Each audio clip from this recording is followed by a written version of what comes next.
session agenda is Associate in Applied Science program for Bevel State. Presentation of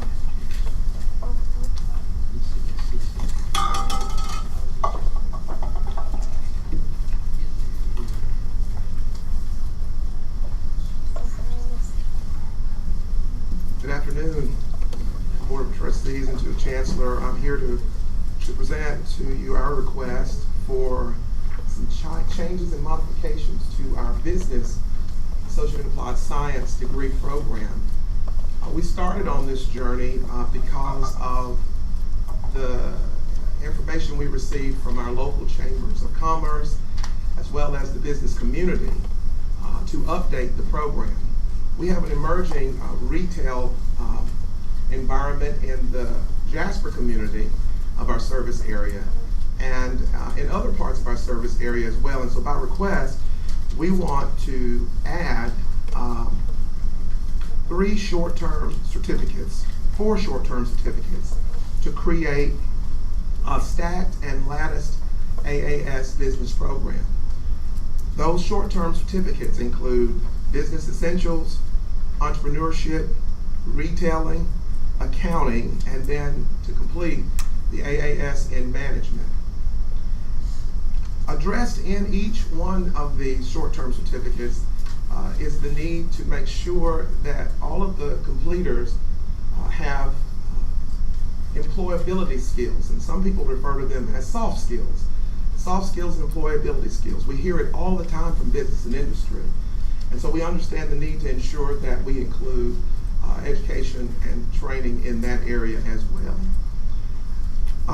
In some of our study and research on gainful employment for this new degree option, we looked at national trends, and retail is the second largest growth industry.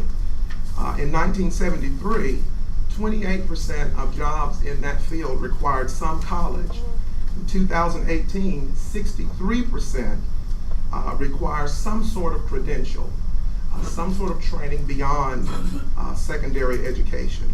And so we look at the talent gap being what some refer to as the silver tsunami, in that many of the baby boomers are preparing to retire, and we need to ensure that we have students adequately prepared to fill those jobs.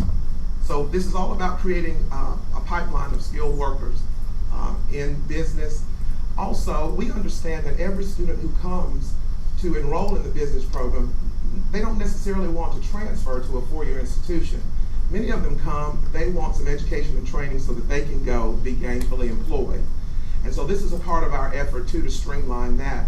Also to take some of the ambiguity out of advising and financial aid, because in our current offering, it is confusing sometimes for faculty advising and in financial aid to determine how to list those students.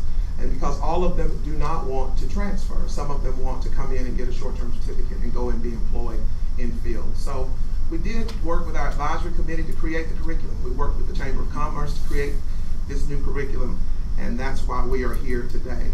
It's also important that students get a nationally recognized certification or credential that's portable and something that they can take and work anywhere with. And so we've also answered that question in our new curriculum design. And those students will have an opportunity to be certified through the Western Association of Food Companies and Retail Management certification as well. Any questions about our request? Appreciate you zeroing in on what your service area needs. The demand is there. Thank you.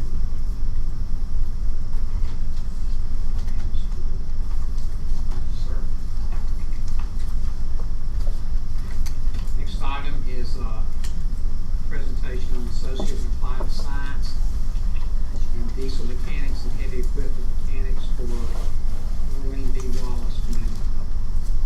Hello, I'm Peggy Linton, Dean of Instruction at LBW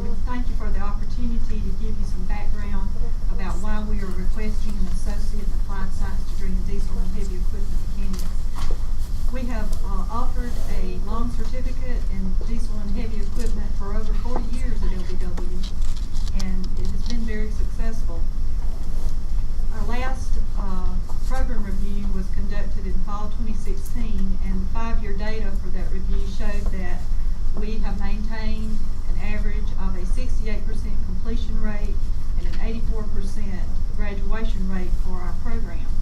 In the past 2 years, our enrollment has tripled in diesel and heavy equipment mechanics, largely because of the numerous job opportunities available in South Alabama for diesel technicians and the good pay that they receive, $40,000 or more according to the Alabama Department of Labor.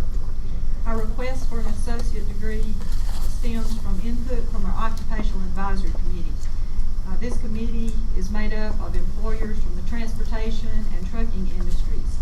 They advise us on curriculum improvements, and they also inform the faculty of evolving changes in the industry that will impact our program. One of the major challenges facing the industry right now is Environmental Protection Agency regulations, Tier Level 4 emission standards, and the industries will either have to incorporate diesel engines of the year 2015 or later, or incorporate natural gas engines into the curriculum. So our advisory committee has asked our faculty to provide a technician who can work on both diesel engines and natural gas engines. So our faculty has completed substantial professional development funded through a National Science Foundation grant that was written by several of our faculty and staff. Within that grant, it was provided that they have professional development to learn how to repair engines and to develop courses and teach these courses. During this year, our diesel faculty member Eddie Spann, along with Division Chair Alan Teal, met with Art Rousseau of this office, and they worked together and developed 3 new courses: compressed natural gas, liquefied petroleum gas, and liquefied natural gas and safety. These courses are now in the Alabama College System State Course Directory for use by all of our colleges. Again, our advisory committee support the addition of the associate degree along with our certificate and short certificate.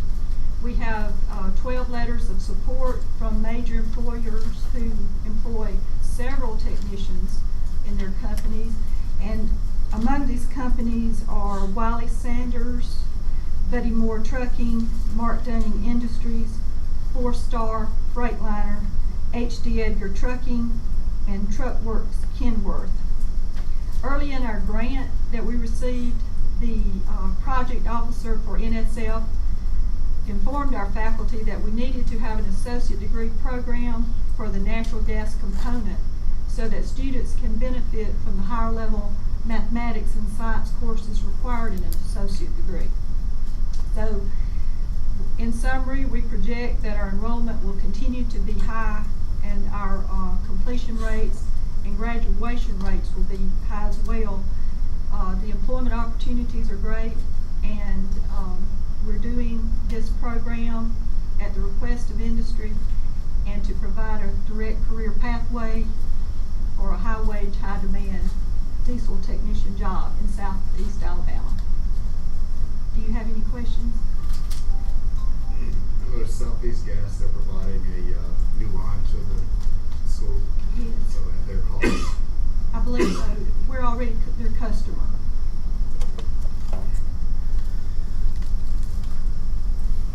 Any other questions, comments? Have contractors that I'm opening bids on, and their prices are higher this year, and they tell me a whole lot of it has to do with the EPA requirements, and they're all scrambling to keep up with it. So I think you're right on top of it.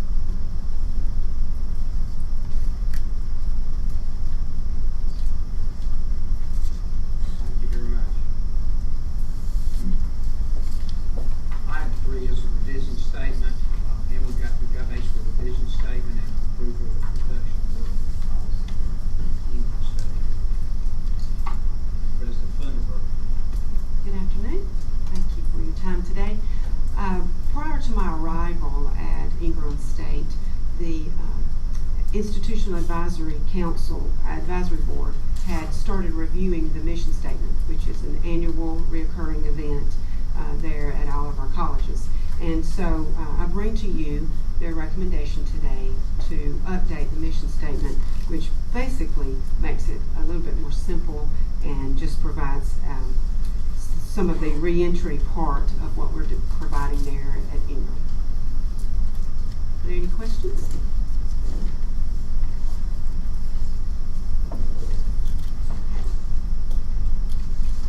Okay. You want to move on? Okay. The next is an approval of our internal reduction in force policy, which is policy number 624, and our internal Ingram State Technical College policy and guidelines. And we are starting a review of all of our policies, and we felt like as changing to some of what the Board of Trustees are approving, that we wanted to start with this one and provide this to you in case we need some of these things to happen in the future. We've provided a red line so that you can see some of the changes. Mostly the changes are changing it from the Board of Education to the Board of Trustees and simplifying the language. I've worked with Tracy Davis and Roger Bates with Han Darendal to review our policy and the guidelines. So these are just the guidelines and to go with the policy that's already approved. Any questions? Okay, thank you. Mr. President Thunberg. Next item is PowerPoint presentation for the Renovation warehouse purchase construction equipment for Coastal Alabama.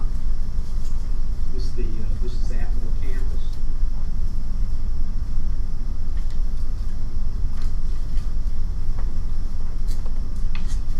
Thompson, board members of the board, Chancellor Baker. I'm Jim Fitzgerald. I'm the Vice President of Administrative Services for Coastal Alabama, and we have a project that we are wanting to do on our Atmore campus. Have Mr. Hal Gandy here from PH&J Architects today. He's got a brief slide presentation that he'd like to go over with you.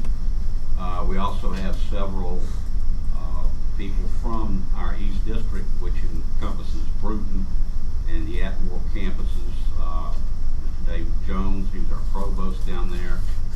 Ms. Frida Lowry is our Director of Finance and Controller. Richard Lynn is our Fiscal Plant Director, and Keith Lisendy is our welding program. Have him stand, Mr. Fitzgerald. Yes, y'all please stand. Invited its attendance from Coastal. Yeah. Thank y'all for being here. They're very familiar with this project. You know, we've just been consolidated recently with the folks down there in Bruton and Atmore, and trying to get this project moving. It's been kind of in the works for several years, and we look like we're finally about ready to get there. I'll let Hal take it over. Okay, thank you, Hal. Good afternoon. I'm Hal Gandy with PH&J Architects. I just want to run through these slides with you really quickly. Talk about the welding project there in Atmore. We intend to renovate the existing maintenance facility there. It's a building, pre-engineered metal building, built in the late 70s. They currently have a welding program on campus. It's divided up amongst a couple of buildings, and here are some photographs of the existing facilities. One of the real problems they have there is supervision, because it's divided up between a couple of buildings, and you can see it's kind of cut up with interior walls. It's difficult to have good supervision over the students there. So we hope to improve that with the new project. This is a plan of the view of the existing campus. The existing maintenance facility is in the lower left, and the existing welding is in those buildings kind of to the right side or the east side of the campus there. The existing maintenance facility is just under 10,000 square feet.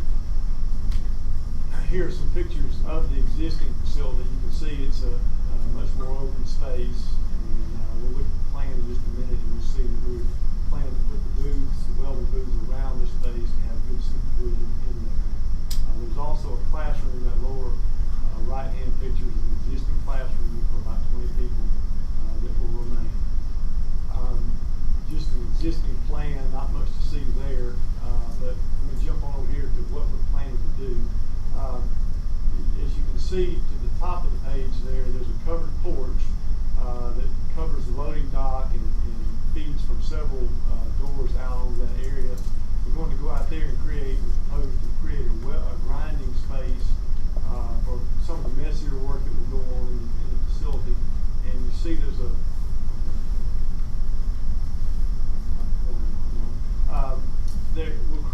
screen wall to hide some of that messier operation from the rest of campus, just a metal screen wall there.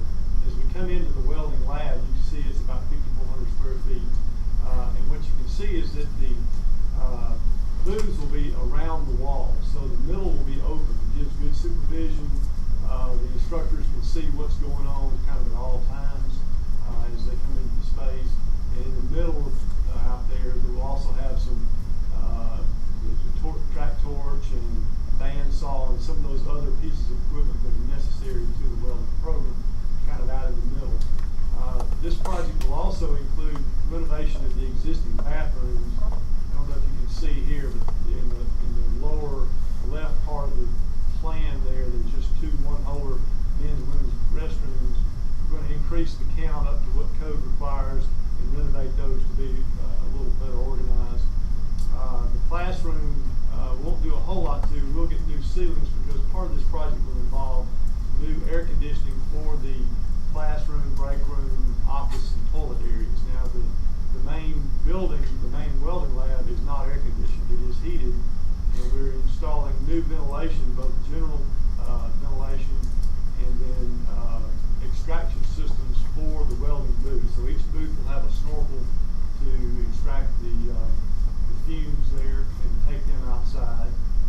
There's also a small tool supply area adjacent to the classroom that will feed off of the welding lab itself. Our budget was not, we're not able to do everything we wanted to do, but we will be able to put in some metal panels. This is a metal building, it has exposed insulation, so we'll have metal panels up about 8 feet high, heavy gauge metal panels that protect that insulation. And we will be able to put in new LED lights in the lab and the classroom, so that'll save some energy and give much better lighting than they have now in their existing facility. We'll also be putting in new fire alarm system, and we've upgraded or actually replaced the electrical service to be able to create an emergency power shutoff for the lab area, so that if there's an emergency, the structure can kill the entire lab, all the equipment out there immediately. And here's just a list kind of quickly of some of the major points. Architecturally, it's new ADA compliant toilet facilities, new finishes in the corridor and break room that was just kind of necessitated by that work, metal panels at the head walls of the welding booth, emergency eye wash stations, the external grinding area, and then we're going to put new exterior doors and hardware feeding out of the lab so that we have good exit devices there. Plumbing and mechanicals will be all new plumbing. We will distribute compressed air. They have an existing compressor that we reuse. New welding exhaust collection,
opportunity for this presentation.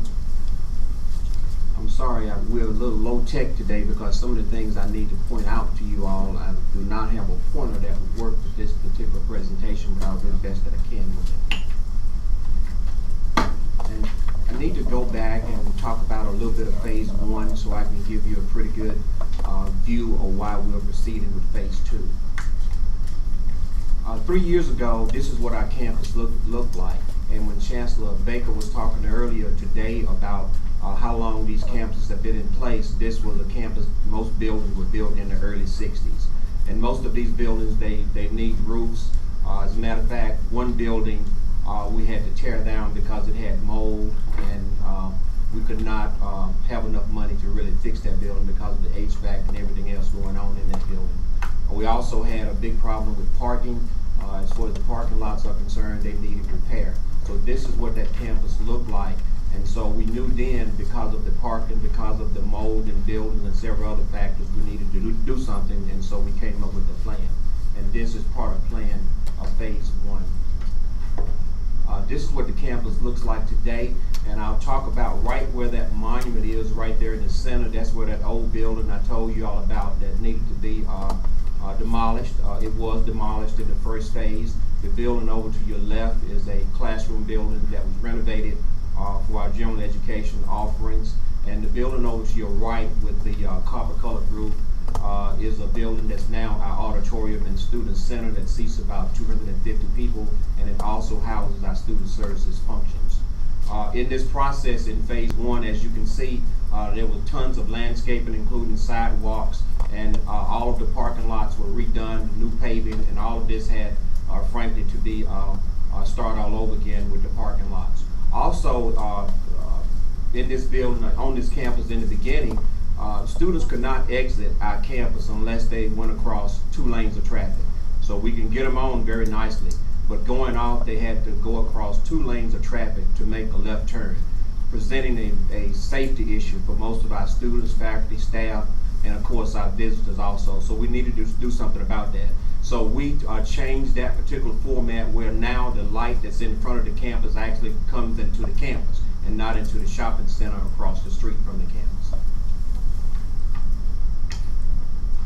This is the old building that I'm telling you about earlier that needed to be demolished. It's now gone, and that's what that space looks like today with the new landscaping and new sign. It's another picture of that particular landscape. And of course, we also wanted to have a new entryway into the campus, and we did that. And that picture also shows a new entryway along with a new security station that could also serve as a security place for our students as they entered our campus.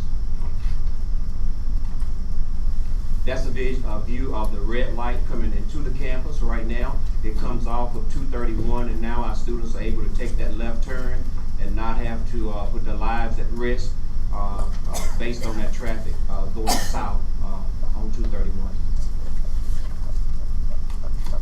Because of phase 1, we want to go on and finish, start on phase 2, because phase 2 will complement what we've done in phase 1, and also bring our campus up to date, we think.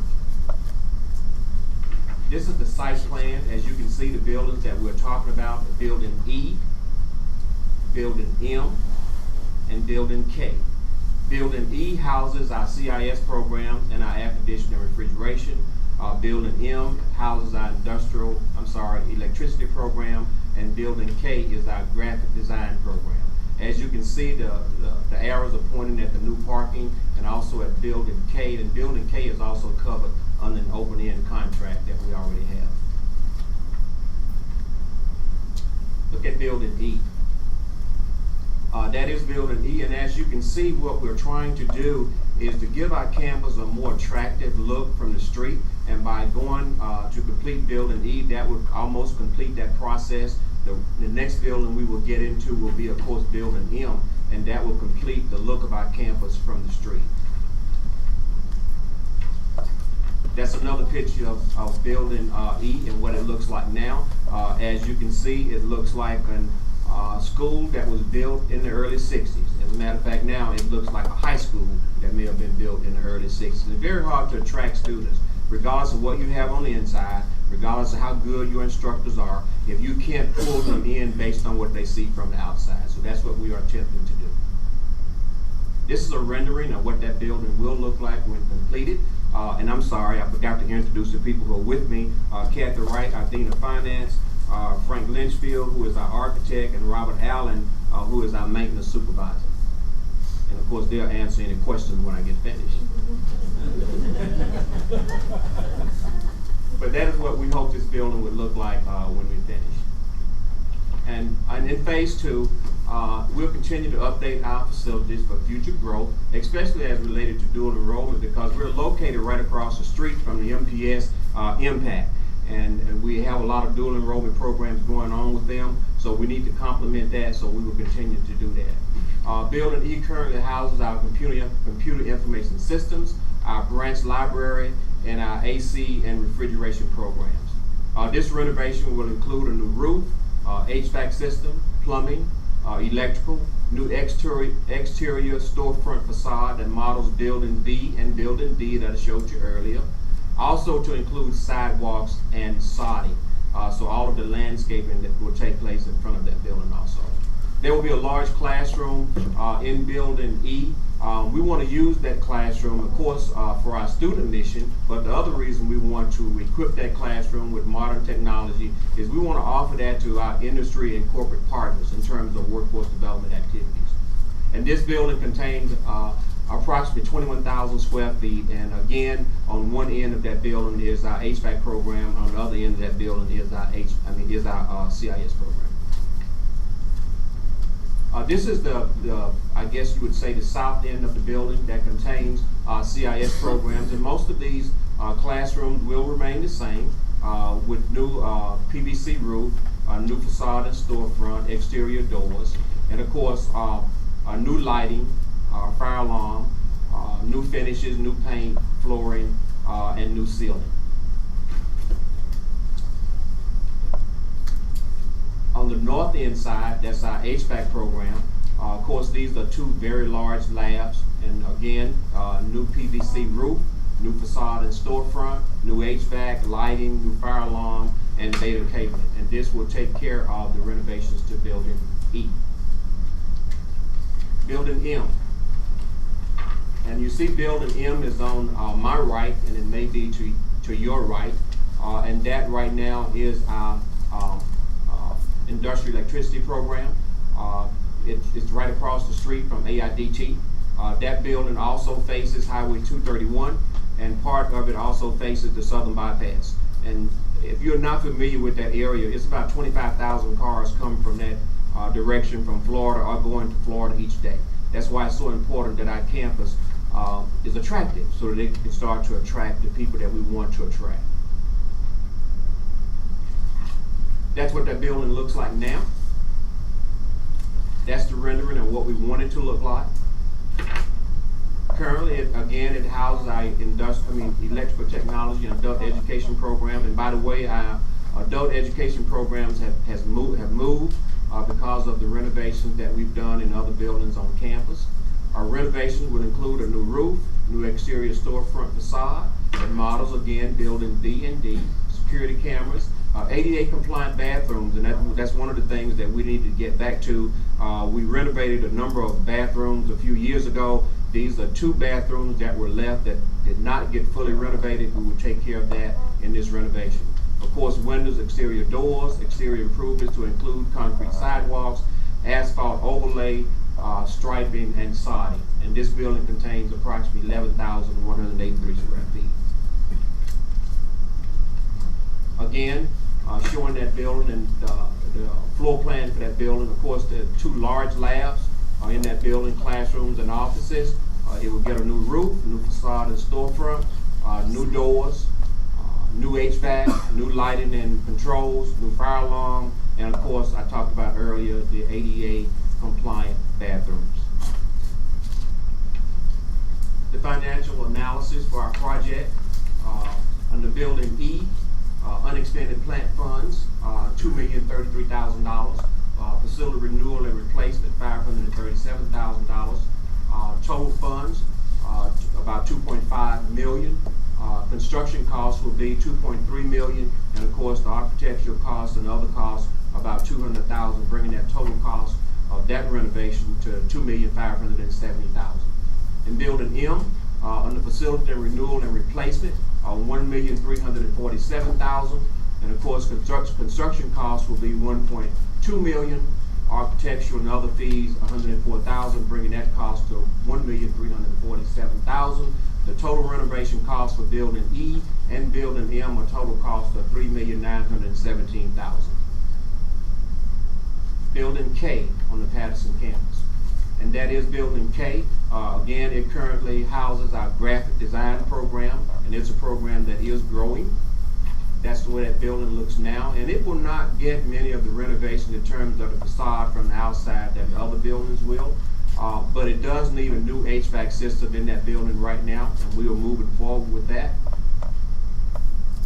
The renovation will include HVAC replacement, ADA compliant bathrooms, new exterior doors, windows, flooring, improving access to the studio classroom and other exterior entry and security cameras. This building contains approximately 5,500 square feet of space. That's a layout of that building, and again, we talked about the classrooms, new HVAC, new lighting, new fire alarm, and some, of course, some ceiling and flooring. The funding source, unexpended plant funds, $450,000, and of course, the construction cost will be $410,000, and architectural and other fees, $40,000, bring the total cost to $450,000.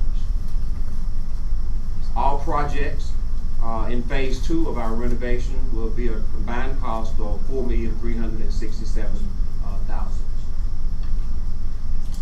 Life cycle cost on the 50-year lifespan of the building. Buildings would be designed using durable, long-lasting materials and equipment. HVAC replacement cycle is 15 years. Estimated expenses, and we are paying expenses on these buildings right now because we are in those buildings. They're just being renovated. Utilities per year, janitorial services per year, and the maintenance per year. Life cycle impacts. The metal roofs, a 20-year warranty for color and water tightness and wind. HVAC equipment, 15-year minimum life expectancy. And flooring and materials, life expectancy of 15 years using ceramic tile or VCT. Enrollment projections and impact. Trinity State expects above average enrollment over the next 5 years due to our SACS, newly SACS accreditation, along with very aggressive rebranding and recruitment campaign that we started about a year ago, and it is certainly paying dividends because our enrollment has been on a steady increase for the past 18 months. Some of the planned strategies that we will use to build enrollment, of course, will be increase our evening offerings, a full-time instructor, and the rebranding is very important. We work with a group called Stamp Idea, and they've done a very good job working with us on our rebranding campaign, and we think that is very successful. In summary, this renovation will enhance the student experience. Coming from a technical college to a community college, we needed to have more spaces for students together other than just going to class and going home. Expanding classrooms and office space for students and faculty. Continue the alignment of all technical education programs on one campus. There was a merger in 2001 where our campus on the east side of town, on the west side of town, sometimes they had programs that kind of overflowed with each other. By doing this, putting most of our technical programs on one campus and our healthcare programs on another campus, it helps us to use those instructors and resources a lot better. If we have our auto services in one place and our auto collision in one place, they can certainly share services at the same time. It enhances the interior and exterior of the campus to attract potential students and visitors. And lastly, it shows the industry that we're willing to make the investment to provide quality education for academic transfer, as well as workforce development and skills training. And people in the back of the room can answer any questions that you may have at this time. Sam, am I correct if you had the funds to construct a new facility on that campus, there's space to do so? Yes, sir. And if you could do that and consolidate your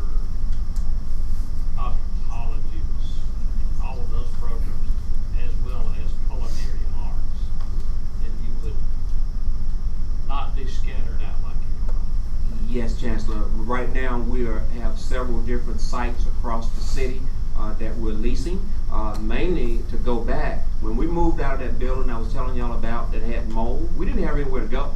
So we had to find a facility quickly, and we did. Well, now it's time to move on to something else. And so in phase 3, what we would like to do is bring all of those leased facilities back into one and have a facility on campus that will accommodate our culinary program, our cosmetology program, and our massage therapy program. And we have plenty of space. There are 40 acres on this campus, and most of it is not being used at this time. There's also a piece of property at the end of our campus that was sold a number of years ago, and we've been talking with the owner of that property about getting that piece of property back, because it's right next door to what we have right now, and to certainly add about 3 to 5 acres to our campus.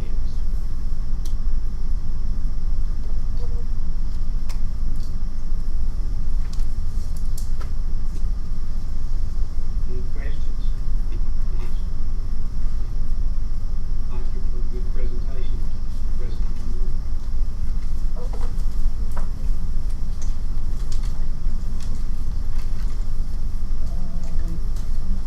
Item 7, concerning the construction renovation project at Lawson State Community College.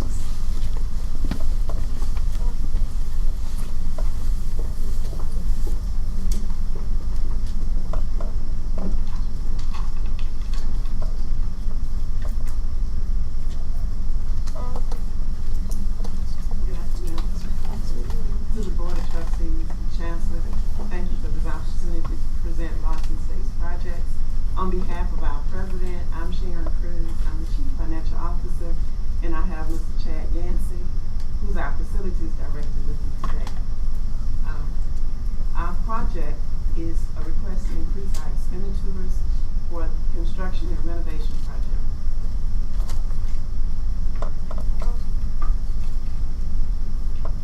And just to give you some background on these projects, Lawson has 3 projects that are actually in process as we speak.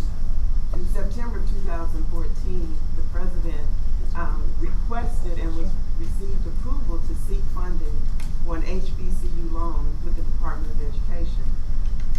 We requested to borrow $20 million. The monies would be used for these 3 projects, which was part of the concept at the time, and the request and the expected cost was $15 million for the Academic Success Center, the Automotive Training Center, $1.5 million construction, and to renovate what's our existing one-stop center at $2.5 million. In June of 15, we seek the approval of the Community College Board of Trustees, and we were approved and received the authorizing resolution for the capital project and the loan agreement. In July of 2015, the President signed the resolution and the funding was made available to the college. This was a 36-month construction period, and so we're working against that timeline with 36 months. In May of 2016, the college came back to the trustees and was requesting an extension for the construction contract. We signed that construction contract and issued the notice to proceed in November of 2016. Now we're working with the 450-day completion plan, and this is on the Academic Success Center, which we expect to complete it by February of 2018. Because the concept and the budget was determined in 2014, costs have exceeded what we expected over the 2 years that we've been in the planning process. And we're going to speak to project 1, which is the Student Academic Success Building project. You see the location on campus. I wish I had a bigger picture. It's located right in the middle between the east and west campus, so it kind of merges the campus.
the anticipated cost. That would not be good business if you didn't happen to have some sufficient funds to cover that increased cost. I would tell whoever is calculating those numbers in the future, let's be more careful about it.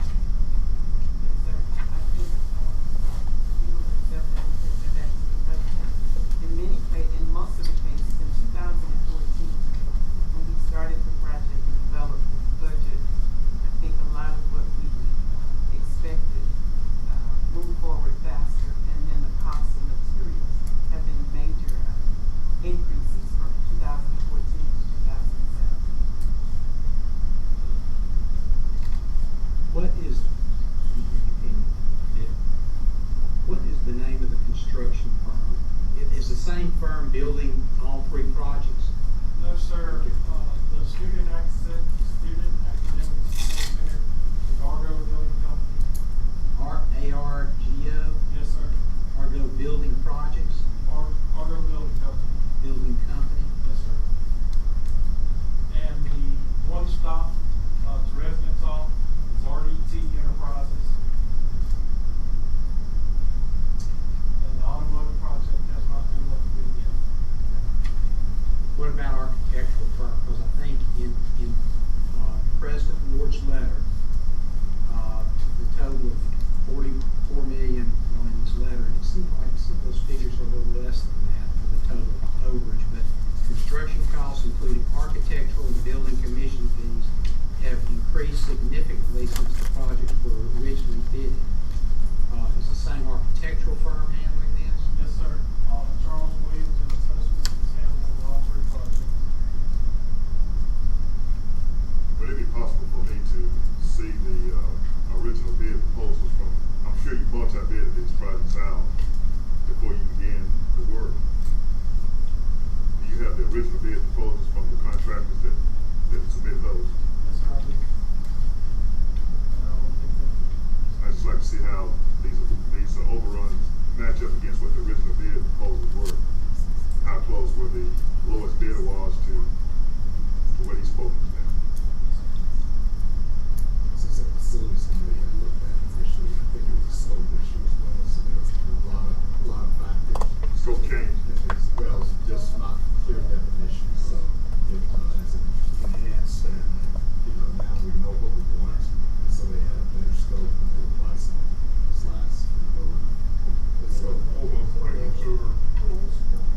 why we're trying to get policy procedures in place, so in the future, we make sure that we have a good scope definition. We obtain these prices from architects, and that wasn't the case back in 2014. Scope definition and the time frame of the project. Several times. But moving forward, we have everything in place, so that was kind of the issue. On the Academic Success Center, the items after the tally of the costs that you showed as additional items, showing an additional item as a 10% contingency. I don't really understand. That's after the bid, we had an additional item of a contingency. In the original bid, we had a $200,000 contingency on the project. And bid day was like 16.4. And we beat the project down to 14,994, and we dropped off 100,000 of that contingency.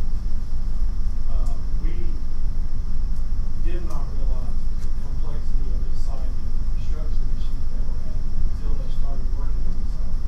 We are asking for 1.5, but by all means, we have no intent to use it. Well, and looking at the rest of these, I mean, furniture and fixtures is additional. You knew you would have furniture and fixtures. Every building's gonna have that.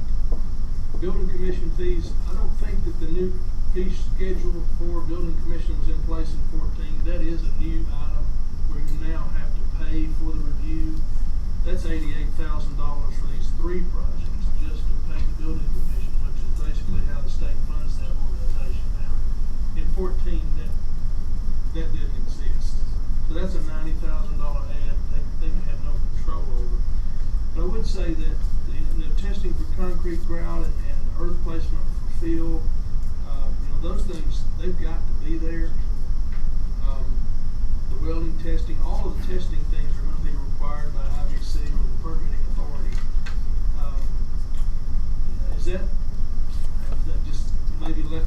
that related to unforeseen site conditions you're talking about?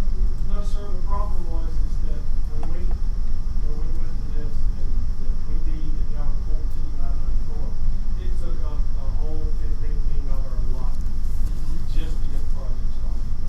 So we had to come back and ask for additional authorization for all the fees based on the project. So, I guess really the base bid that you awarded is where the extra cost is. These items you had budgeted, but they're what you've got yet to pay.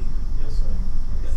So they're not additional items, they're items you anticipated, but because the base bid was high, these are the things you need money to cover, which make up your ask. Yes, sir.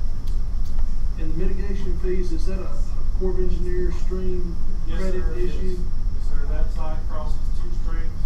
That's two streams that cross, and we chose to cover for safety issues. And we have to pay, that mitigation fee plus a pretty good fair amount of engineering.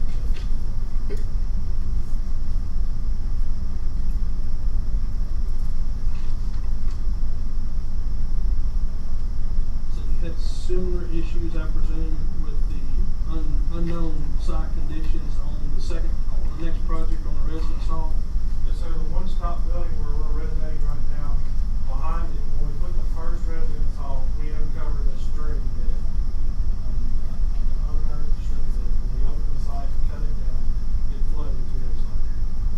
We found it, we know where it's at, but we're asking to cut it as well to give the students an area behind the building, have areas to do activities in. And we just put a contingency in there just in case they find something and we have to move it or have to reroute the water. The building has a storm drain system in it that'll pick up the water, but not the landfill area behind it. So we might have to do something there. We don't know until the contract starts and they were awarded, they got the notice for 6 June 30th.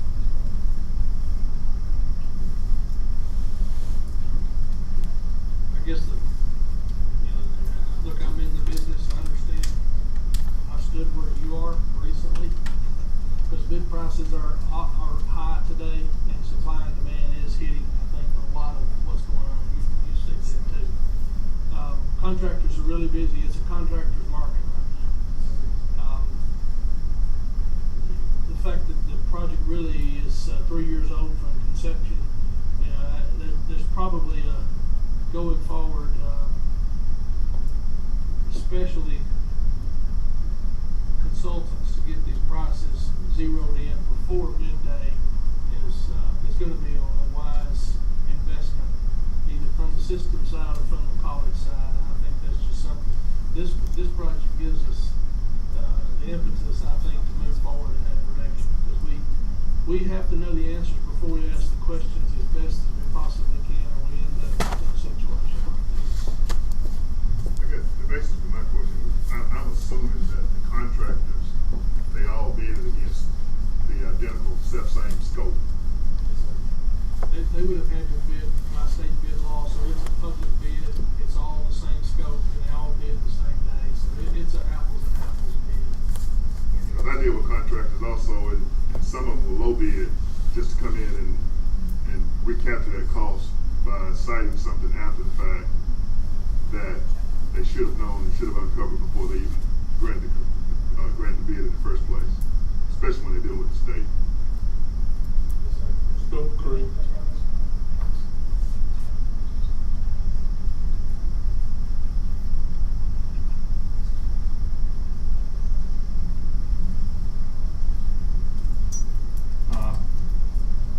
Any other questions from the board? Appreciate the input, and Chancellor, whatever can be done to put controls in place going forward, or now and going forward, because I know y'all aren't happy about this. I know President Ward, even though he's not here, I don't think he's happy. And I know the board members, this is a difficult thing to have to be faced with. So anyway, we appreciate your presentation. Thank you for being here. Thank you. I guess that'll be all. The intent is not to kill the messenger.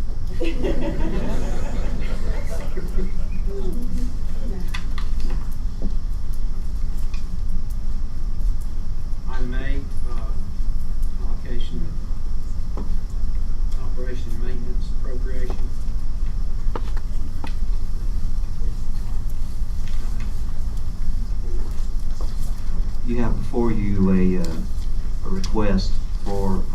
information that we annually give the board. It is level funding from the 2016-17 appropriation, which I think in itself is a win for the system, in that we were level funded. One thing that's a bit different than previous years is that we're going to hold back the amount that we're going to split between the Chancellor's office and the colleges in anticipation of possible needs down the road that we'll be working on in the coming month. When we have the next board meeting, we will have that number proposed to you. But as of now, we're working on trying to check our funding and our needs as far as ERP and other projects that are possibly outstanding. Any questions, any comments? Thank you. I guess you can stay put for the next item. Yes, sir. Which is a request for credit hour tuition adjustment. Yes, sir. Chairman Thompson, this is also an annual proposal that we have in our policies, and we have an item that says every year we propose a $2 per credit hour tuition increase. It was that time of the year. This time we did do some review, which we did send to the board, an analysis by SERB that compared our rates to those of sister states, and as far as affordability, we compared quite favorably, which I think all of you saw, and is shown here on what was sent to you as far as board materials. In addition, I passed out we stated in our conference call last week that we would do an analysis of comparing our rates and what we're proposing this year to those of our partner four-year institutions. As you can see, for those that have stated what they're going to be charging for fall semester 18, we compare favorably if we go forward with the $2 credit hour. Our increase is approximately 1.4%. The lowest one from our institutions in 4 years that are reporting is Montevallo, which is slightly below ours. The others, Alabama State, AUM, Auburn, Troy, and UAH is higher, in some cases far higher. And we also were able to get a report from the University of South Alabama today, and they're increasing their tuition 3.6%. I think the stats we got from SREB were especially Yes, sir. eye-opening, and let me know that we're still very competitive. The state is very competitive with surrounding Yes, states, which was a concern to me. I haven't totally looked all of them over, but just our standing in some of these different comparatives showed that we were giving a lot of value. Yes, sir. You can say that we're the Alabama Community College System is a good value. Any comments or questions from the board? Yeah, two things I saw in the report that, and I thank you for giving the report. That was good information. You know, we cost-wise, and compared to the 4 years, we are in pretty good shape there. We have a very favorable cost. We are almost 32% of the average family income is the cost to attend.